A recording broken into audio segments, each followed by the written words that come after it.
अस्सलाम वालेकुम रहमतुल्लाहि व बरकातुहू। हमीद एसोसिएट्स की तरफ से बिशारत हमीद। आज के एपिसोड में हम शटरिंग मुकम्मल होने के बाद जो सरिया इस्तेमाल होता है उसके बारे में बात करेंगे और उसकी जो स्टील फिक्सिंग है वो किस तरह की जाती है। इस सिलसिले में ये बात जानना ज़रूरी है कि सरिया जो है वो किस किस कैटेगरी का इस्तेमाल होता है। आमतौर पर मार्केट में जो सरिया दस्तियाब है वो 40 ग्रेड और 60 ग्रेड का होता है।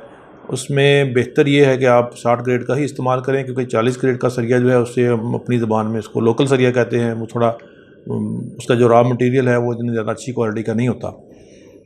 सरिया जो भी आप इस्तेमाल करें उसमें मज़ीद दो कैटेगरीज़ हैं। एक टॉर कहते हैं उसको, जिसको एक वो बल सा पड़ा होता है, और एक डिफॉर्म होता है जिसके ऊपर वो रिंग छोटे छोटे बने होते हैं।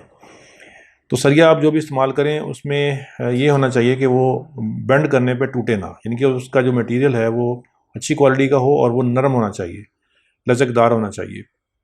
कुछ अर्सा पहले तक जो छतों में सरिया बांधते वक्त उसके दरमियान में ईंटें भी रखी जाती थी, जिसको हम आप उर्फ़ आम में आरबी लेंटर कहते थे।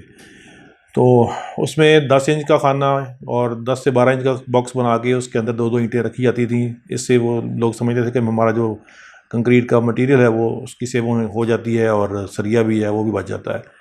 तो आजकल इसका ट्रेंड नहीं रहा। अब जो भी स्लैब डाली जाती है वो आरसीसी डाली जाती है, जिसमें सिर्फ स्टील और कंक्रीट इस्तेमाल होती है, ईंटों का उसमें कोई अमल दखल नहीं होता।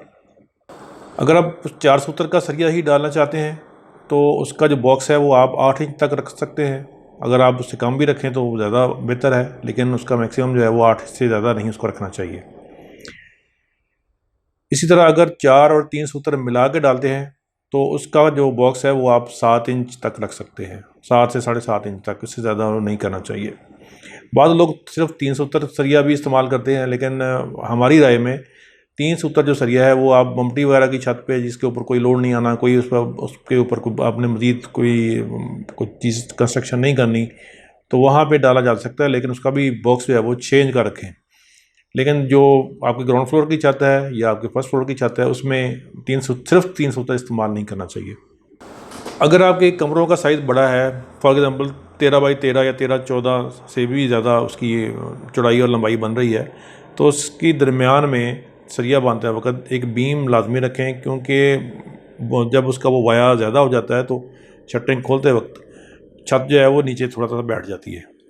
दूसरा एक उसमें एक अहम पॉइंट ये है कि शटरिंग के दौरान छत के दरमियान का जो एरिया है उसको थोड़ा सा हाइट पे रखें, उसको थोड़ा सा शटरिंग उसकी जो है ऊंची रखें, ताकि जब आप शटरिंग खोलें तो वो जो थोड़ा उसमें वो दबाव आता है छत खोलने से, तो छत जो है वो थोड़ी नीचे आके उसका लेवल वो बराबर हो जाए। अदरवाइज़ वो छत फिर आपको दरमियान से नीचे झुकी हुई महसूस होगी। इसके साथ साथ जहाँ आपका ऊपर फ्लोर का बाथरूम आना है, जहाँ पे आपका किचन आना है, तो उस जगह से जो ग्राउंड फ्लोर की छत है उसकी शटरिंग 6 इंच डाउन रखें, कम से कम 6 इंच डाउन। उसकी वजह ये है कि आपके सीवरेज के पाइप जो है ना वो 3 इंच 4 इंच साइज़ के वो छत के अंदर डालने पड़ेंगे। अगर आप वो छत डाउन नहीं रखेंगे तो फिर आपको ऊपर मिट्टी भी ज़्यादा डालनी पड़ेगी लेवल बराबर करने के लिए, और उसकी जो उसके साथ जो बजर है, कंक्रीट वगैरह है, वो भी ज़्यादा डालनी पड़ेगी, और ये गैर ज़रूरी लोड भी होगा और गैर ज़रूरी अखराजात भी आपके बढ़ जाएंगे। ग्राउंड फ्लोर पे ये मसला नहीं होता, क्योंकि नीचे मिट्टी होती है, मिट्टी को हम जितना मर्जी गहरा खोद के उसमें पाइप एडजस्ट कर सकते हैं। लेकिन अपर फ्लोर पे स्लैब के ऊपर ऐसा करना मुमकिन नहीं होता। एक और चीज़ का ध्यान रखना बहुत ज़रूरी है कि जहाँ पे आपके नक्शे के मुताबिक अपर फ्लोर की दीवार नीचे वाले ग्राउंड फ्लोर की दीवार के ऊपर आ रही है, वहाँ तो कोई मसला नहीं है। लेकिन बहुत सारे केसेस में ऐसा होता है कि ऊपर जो दीवारें हैं वो नीचे वाली दीवारों से हट के छत के ऊपर आ रही होती हैं। अगर हम छत पे बगैर कोई उसका इंतज़ाम किए दीवारों की चिनाई शुरू कर दें तो सारा जो वज़न है दीवार का वो छत के ऊपर आएगा। ये बिल्डिंग के लिए बहुत ख़तरनाक है। इसके लिए ये करना चाहिए कि आप जब पहले फ्लोर की छत डालने लगें तो उस छत के अंदर जिस जगह ऊपर वाले फ्लोर की दीवार आनी है वहाँ पे आप बीम लाजमी डालें, ताकि दीवारों का जो लोड है वो बीम के ज़रिए नीचे वाले फ्लोर की दीवारों पे शिफ्ट हो जाए। जब आपकी स्टील फिक्सिंग मुकम्मल हो जाए तो उसके बाद बिजली वाले जो अपनी ड्राइंग के मुताबिक हर कमरे में जो छत के अंदर पाइप गुजरने हैं वो सारे पाइप जो हैं वो उसका जाल बिछा लिया जाता है और वो सारे कनेक्शन उसके कर दिए जाते हैं। फ़ैन बॉक्सेस रखे जाते हैं। अगर आपने सीलिंग नहीं करवानी तो जो डाउन लाइटें हैं वो भी छत के अंदर रख ली जाती हैं। अगर सीलिंग करवानी है तो फिर हमारा मशवरा यही है कि आप उसमें डाउन लाइटें ना रखें, वो फिर फालतू होंगी, इसका कोई फ़ायदा नहीं होगा। उसकी बजाय फिर एक कमरे के अंदर जो आप 2 या 3 फ़ैन बॉक्स रख रहे हैं ताकि तारें जो हैं वो उससे गुजार के और सीलिंग में अपनी आपकी लाइट्स की जगह पे जहाँ जहाँ उसको ज़रूरत होगी वहाँ पे गुजारी जा सकें। इसके साथ एक और चीज़ का ख्याल रखना भी ज़रूरी है कि जो आपके पाइप गुजर रहे हैं छत में से जो गुजरने हैं, वहाँ पे आप उस पाइप की जगह पे 2 ईंटें उसमें रख लें ताकि वहाँ पे कंक्रीट आपको बाद में तोड़नी ना पड़े। ईंटें भी रखी जा सकती हैं या आप वो पाइप का कोई टुकड़ा जो है वो भी उसमें से गुजार सकते हैं ताकि बाद में आपको छत की स्लैब को तोड़ के दोबारा से वो सारी मेहनत ना करनी पड़े। आज के एपिसोड में इतना ही।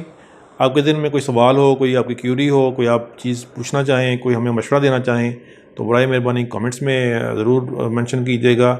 हमारा व्हाट्सएप नंबर भी शो हो रहा है, आप उसके ज़रिए भी हमसे रब्ता कर सकते हैं। आप हमारे इस चैनल को भी सब्सक्राइब करें, इंशाल्लाह आपके लिए फ़ायदेमंद होगा। अस्सलामु अलैकुम वरहमतुल्लाहि वबरकातुहू।